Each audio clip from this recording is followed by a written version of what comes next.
It's good to see ya on this nice little walk and talk, huh? Everybody likes a walk and talk, don't they? Or maybe not everybody. Oh, maybe we got a pooping dog right here, right off the bat, which would be gnarly, but it could happen. Oh, man, that's not how I wanted to start off my walk. Oh no, it looks like it's just a grass eat. Doesn't look like it's actually going to be a poop town. Hopefully she's walking through. She's bearing through. All right, come on, we got to get out of there. Oh, no.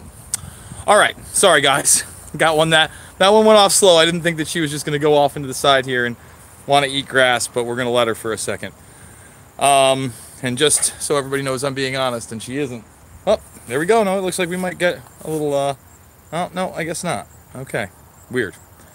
So anyway, back to Trump. What do you have to say about Trump? He is saying some wild things. What do I mean? Well, let's go on one of the more positive things that I'd like to talk about that he just said. He just talked about Deng Xiaoping, the president of China, and whether or not Jay Howell of the Federal Reserve is actually more of a threat. Now here's the problem with this. We've all heard Trump call out the Federal Reserve before, but I think for a lot of the wrong reasons. Let me repeat that. A lot of the wrong reasons. We should be not even calling for an audit of the Federal Reserve, but we should call for an abolition of the Federal Reserve. And every once in a while, you know, Trump kind of points to, you know, how it's not a great organization and it holds us back, etc., etc., etc. So on that level, I'm in 100% agreement, but he's never really outing the fact that it's a quasi-private organization outside of the government and needs to be gone because we need money that is backed by something other than zeros, ones, and a bunch of horse shit. Okay?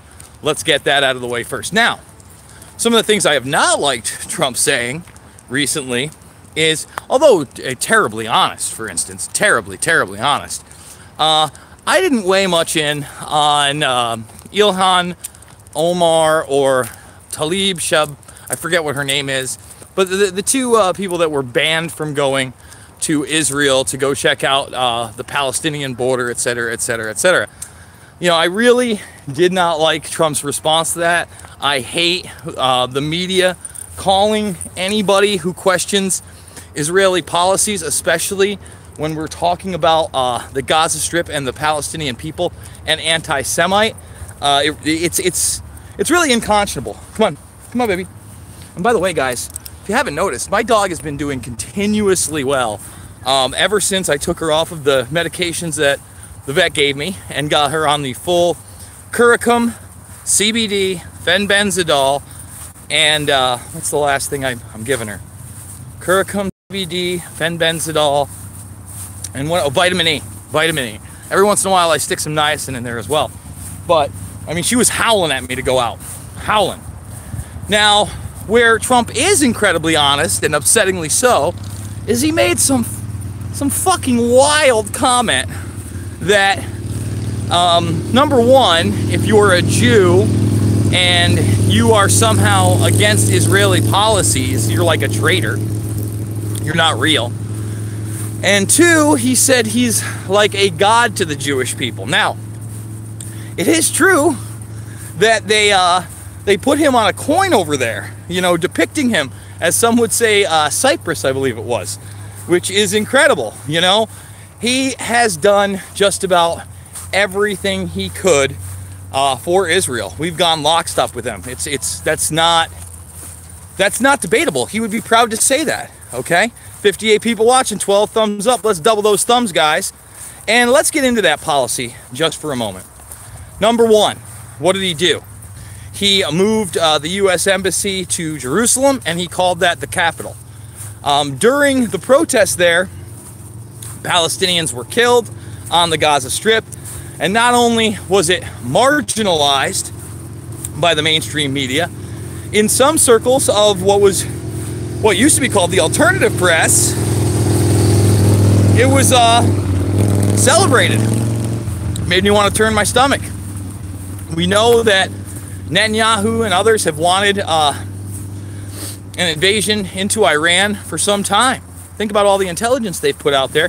And that has escalated with the help of Mike Pompeo and John Bolton, you know? And just to know, you know, what a dire situation is really going on in Palestine on the border there, on the Palestinian-Israeli border, I would encourage people to go check out Abby Martin's new film, Gaza, Fight for Freedom. I'm going to be having Abby on hopefully soon. I've got to get around to not only watching it, but taking notes. Come on, baby. Get away from that grass. But, you know, Abby's done amazing work. We had Robbie Martin on the show yesterday. Now, something that I have noticed about Trump and his policies with Israel is that, you know, I'm in New York, and I had one of my fraternity brothers kind of show up out of nowhere right as the Epstein arrest broke, okay? So this has got to be, I don't know, first week of July, I think it was, something like that. Maybe it wasn't the first week of July, but that sounds about right around there. And he comes over to me, and and like I said, he's very much a classic liberal, and he starts talking to me about Epstein, and we start getting into Trump's policies, and even the connections to Trump and Clinton, et cetera, et cetera. And he's like, yeah, you know, I may not like him, but boy, he does everything for Israel. And I look at him, and I say, I don't like that.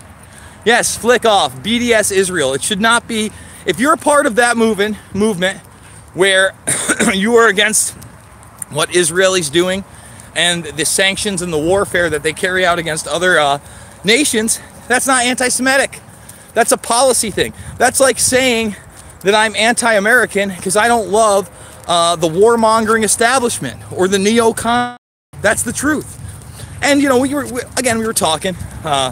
Big shout out to my ITK brother, Adam. I won't put your last name out there, but you know who you are. And I was like, Adam, I don't like what's going on in Syria. I don't like what's going on in Iraq and Afghanistan. You know I want out of those regions. You know that Israel doesn't want us out of those regions. I go, you know damn well that this is a Saudi, Anglo-American Israeli alliance, man. And they want to dominate that whole region of Eurasia. And that's what this is about. It's about stifling any type of dissent out there. And now that you have, you know, the alternative media decrying someone like Ilhan Omar, who I'm not supporting her policies. I'm not supporting her as a politician. Again, she's another caste-made congresswoman. That's what she is. She's somebody that showed up to a casting call along with a whole bunch of other people behind an organization that had money to push a new politician. This is PR. They are actors in most cases. They don't have a real political agenda except for what they are told to do. Told to do. Let's get that out there. So they have very few original thoughts in their head, but, you know, when they start talking about, you know, the border and anti-war stuff, that's a positive thing. But now, oh, it's so easy to attack them because they're part of the left. Oh, the evil left. It's like, give me a break. You know, is Robbie Martin, who I disagree with on a ton of separate issues, someone we can find common ground with? Is he evil? Is he bad? Is he me? And, you know, there was a part where I was talking about the fact there are some now calling for members of Antifa to be labeled as terrorists. And let me explain to you why that is just such a bad idea one more time. Well, they fit the definition, Jason. They use physical altercations. No. And they have a political agenda. They're using physical altercations. I'm sorry. Are they physically attacking the buildings or places where these policies are set? Are they attacking the policymakers themselves? Or are they simply low-level criminals who are assaulting other protesters? You want to label that group a terrorist group, so you can label every other American group a terrorist group down the line. We already have the FBI documents that are labeling conspiracy theorists, aka Jason Burmis or anybody who might think like him, a potential domestic terrorist threat with no evidence whatsoever. But you want to label more groups that. And that's not me getting behind that group. I think they are pretty much deplorable. Like you said, they've been co-opted from the beginning. I don't like people that hide their face. Lies don't make friends. okay? Violence doesn't make friends. You're not out there with a real agenda to reach out to people for real change, period. They're criminals. They need to be treated as such. If you hit somebody with a baton, that's assault, okay? If you hit them in the head with that baton, that's attempted murder. At the very least, manslaughter. Again, let's charge them with such crimes. Let's not take a large swath of people and label them terrorists, essentially eviscerating their constitutional rights, because that's not what we need to do. My girl Karma over here on another successful park walk. Again, I didn't think we'd be doing these park walks anymore.